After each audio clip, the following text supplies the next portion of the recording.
element, maybe wood, maybe silver, maybe gold, maybe copper, tin, whatever. Right.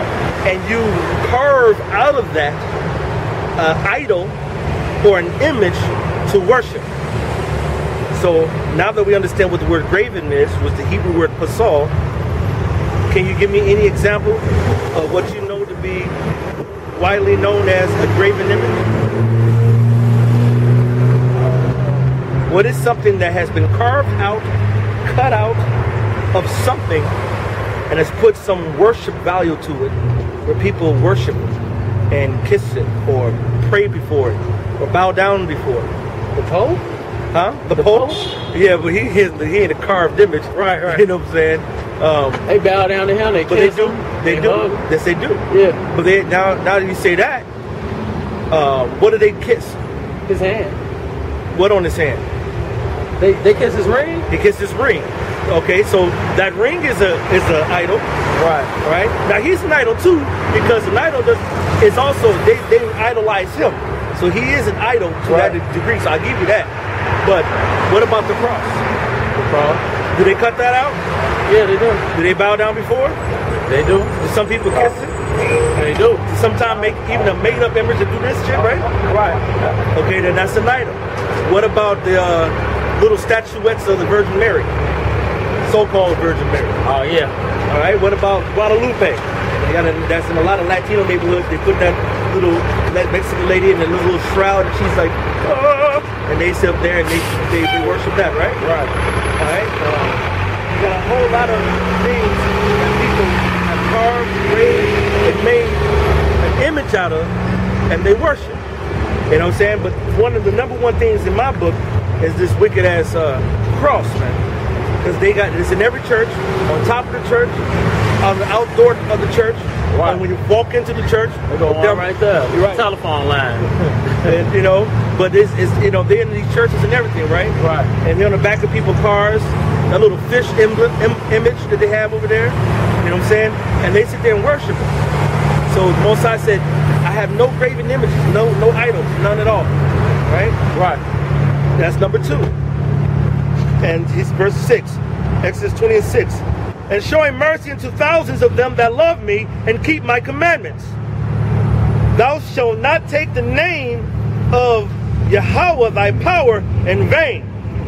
For the Lord will not hold him guiltless that take his name in vain.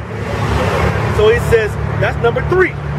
Don't take his name in vain. Now, before you came into the truth, have you ever heard of the name Yahweh?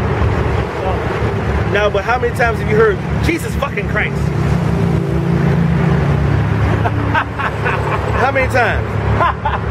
I can't count. You couldn't count, right? No. I'll let you know that's not his name, because if people was up there blaspheming his name like that, he would have been stopped at. His name is precious. That's why his name is not given to majority of people. All right, because it's precious. Matter of fact, go to Micah, the 6th chapter, in the 9th verse. What book is that? Micah. It's one of the prophets after Ezekiel, after Daniel. They call them minor prophets, but I don't believe in that word, minor prophets. All the prophets were men of the Lord, and they were great men of the Lord, according to the Lord. So I don't think I got that book in here. You got Micah in there.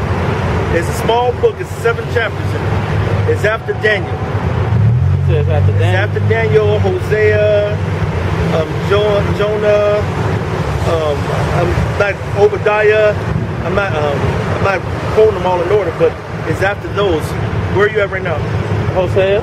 Okay, keep going. And you're gonna see it. One book is real small, and it's called Micah. Only 7 chapters in it. I see the book of Joel. Joel is a little bit after that. Amos. It's after that. Obadiah is after that. Micah. This is yours. All right. Micah, the 6th chapter. And we'll start off with verse 9. The Lord's voice crieth unto the city, and the man of wisdom shall see thy name. Hear ye the rod, and who hath appointed it? It said the Lord's voice crieth unto the city. Do you know who the Lord's voice is? Us. Right, actually you're right. The men of the Lord, his people. Right. And now you said that through the Spirit, because I don't know if you know where to prove that at. But that's, do you know where to prove that at, or you just guess that's what it is? It's okay. Yeah, I guess That's fine. Using the Spirit. Hosea 12:10 says, I have also spoken by the prophets, and I have multiplied visions and used similitudes by the ministry of the prophets. So who does the Most High speak by? Who does he speak through? The prophets. So who's the Lord's voice? The prophets. That's simple, all right? That's one thing you're going to learn when you come to the truth. Prove what you say through the scriptures. Now, in order to do that, that means you must study the scriptures to learn them, right?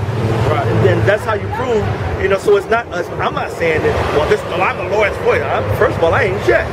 But if the Most High put his voice into me, then guess what? I can't help but speak his words, all right? This is Micah 6:9. The Lord's voice, which is the prophets, crieth unto the city. What city is that? What city is he crying to? The city of the wicked. Huh? The city of the wicked. That's not, well, you're partially right, because half his people being wicked as hell, but his city is Israel.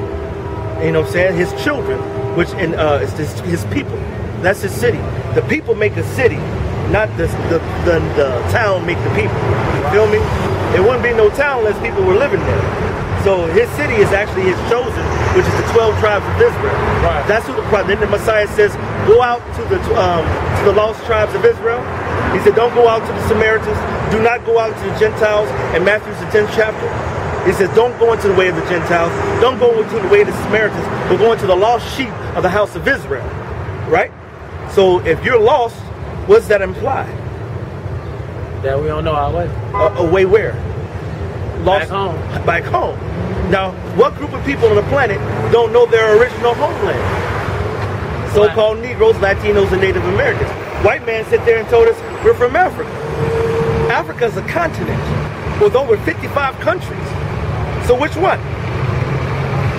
You know what I'm saying? Right. So that means you're still lost. Now, if you come into the knowledge of the truth and find out you're a Hebrew Israelite by blood, then you're no longer lost. You'll start to find your way, all right? So he said, the Lord's voice crieth into the city of what? Israel. And the man of wisdom shall see thy name. He said, a man of wisdom shall see his name, right? Right. How many people on the planet, and you can answer this by either very few, maybe half and half, or overwhelmingly majority. How many people on the planet heard of the name Jesus Christ? Everybody. Or almost everybody. Overwhelming majority, right? Right. So is everybody on the planet wise? No. Is there a lot of foolish people on the planet? Yeah. But it just said, the man of wisdom shall see thy name. So if everybody, damn near everybody on the planet heard Jesus, and if that name was accurate and was the perfect language and everything, that means everybody's wise. Is everybody wise? Nah. Because he said a man of wisdom shall see his name. But what was the origin of Jesus? What was the Bible written in? Originally, the Hebrew. Right. So what was his name?